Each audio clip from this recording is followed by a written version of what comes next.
Hi, Trevor here, reflecting on life through music. Thank you for stopping by.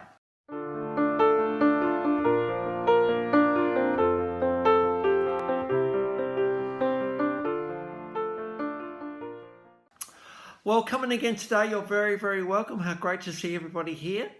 I trust you enjoyed my last video on the Communards, Jimmy Somerville, and as lead vocals there, as a bit of a link to the band today, absolutely. And through this song, Don't Leave Me This Way, we looked at, we don't want to be left in any way, really, do we? But let's be kind if we get to that point. We're going for 1983 in London, and there is absolutely a link between this band and the last one, because Jimmy Somerville got his start with these guys together with Steve Bronski and Larry Steinbeck, and they formed Bronski Beat.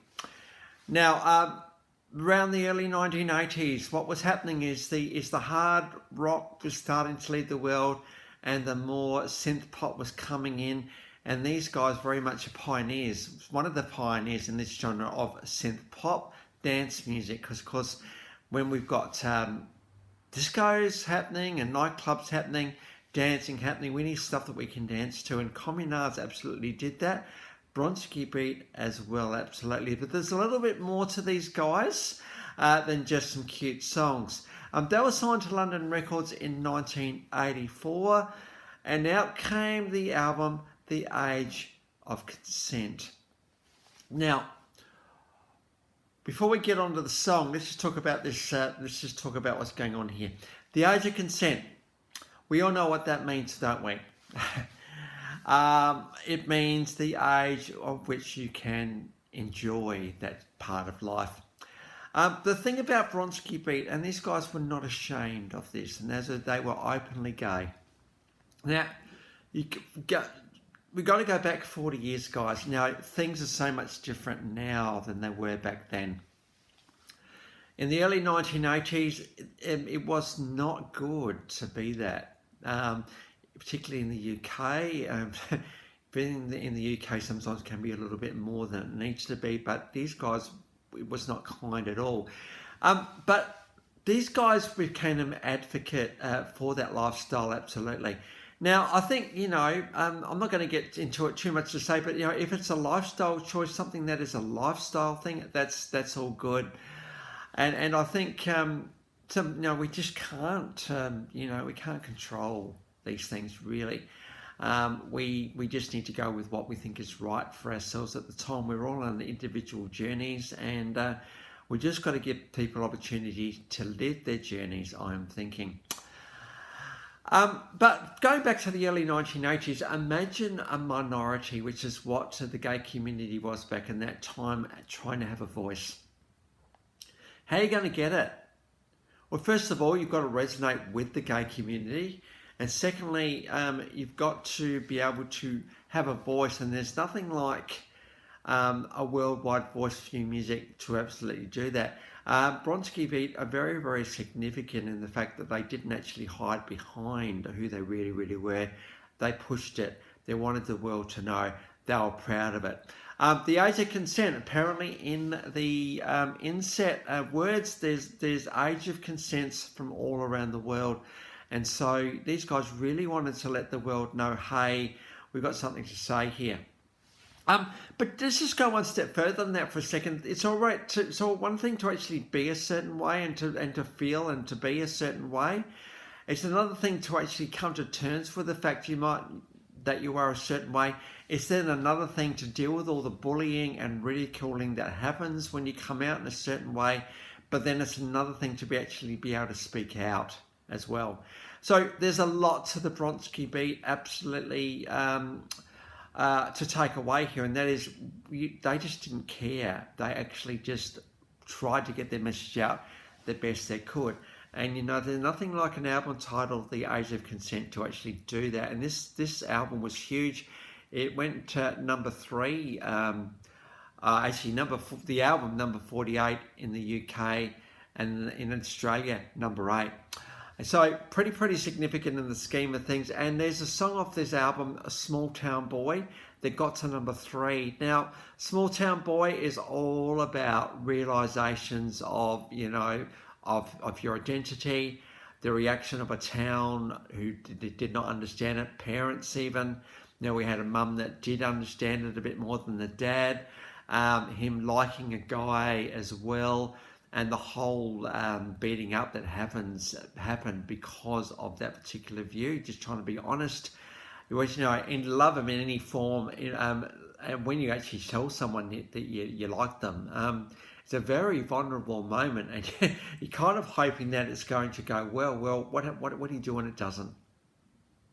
Well, as the character in the official clip shows us here to leave town, and in the story kind of just continued on. It's a very, very confronting clip, this one. We don't like to see anyone getting beaten up for the way they are. It's just, he's actually done nothing wrong here. But minorities, this is what's been happening to minorities through hundreds and hundreds of years. Minorities just never get a good go. So sometimes you need an equal voice to come out and say, hey, look, just stop for a minute. Well, I'm a human being like you are. Well, what are we doing? So we've got official and live version of a Smalltown boy in the description below. I think I can't even imagine in the early 1980s what it would have been like, really. I can't imagine it. I feel a little bit sad for humanity in the way that we actually deal with difference. We don't do difference that well. We want everyone to kind of be the same, but if we do think and feel differently to somebody else, we kind of get our backs up a little bit. And, I get a weekly update about Christian persecution in the world, and, there's 3 stories every week of either people being killed, people being abducted, houses being burnt down, churches being burnt, people being put in prison for disrupting the peace, when all they're doing is just trying to exercise their beliefs. We're not so good at difference. And I think what is very unsettling about this video today, that behind this incredibly well-crafted pop song, we've got a pretty horrible story happening.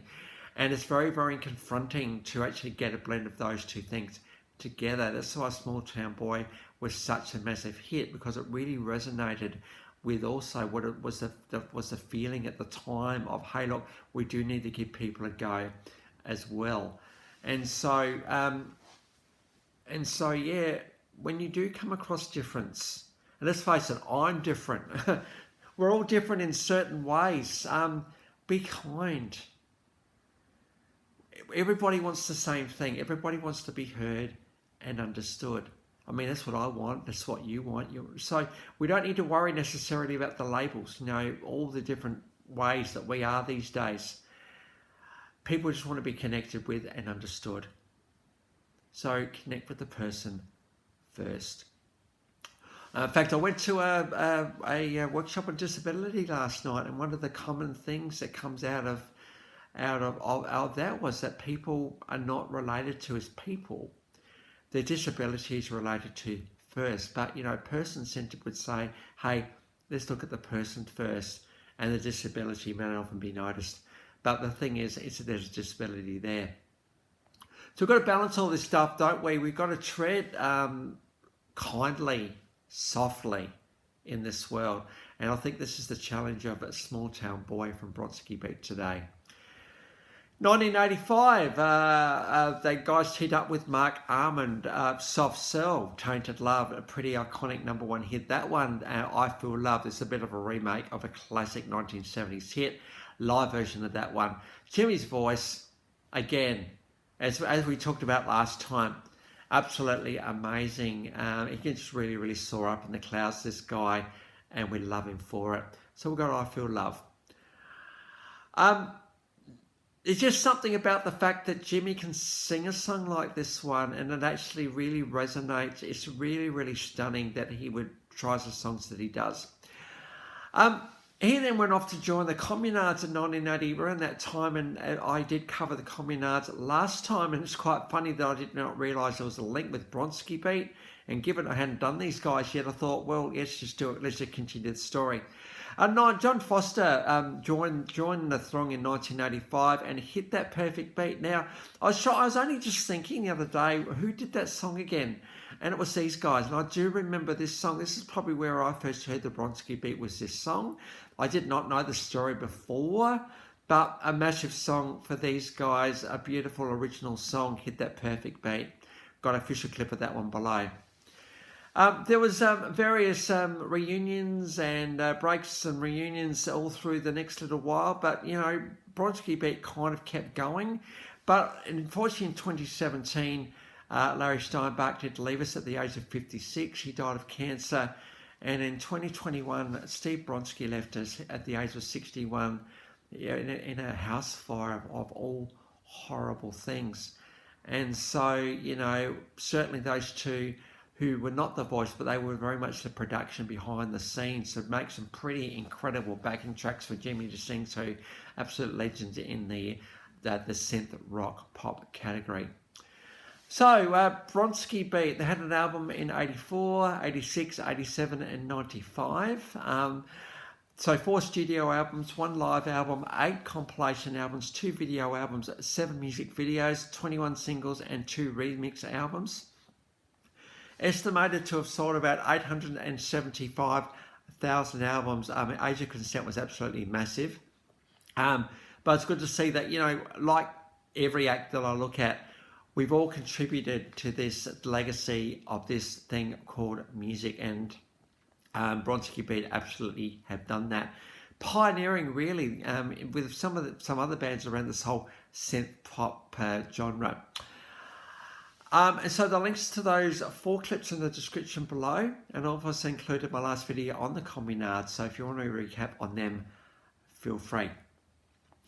Well, if you've come back for another one, or this is your first time to Life Reflections Through Music, thank you to everyone for being here. How great to see everybody here.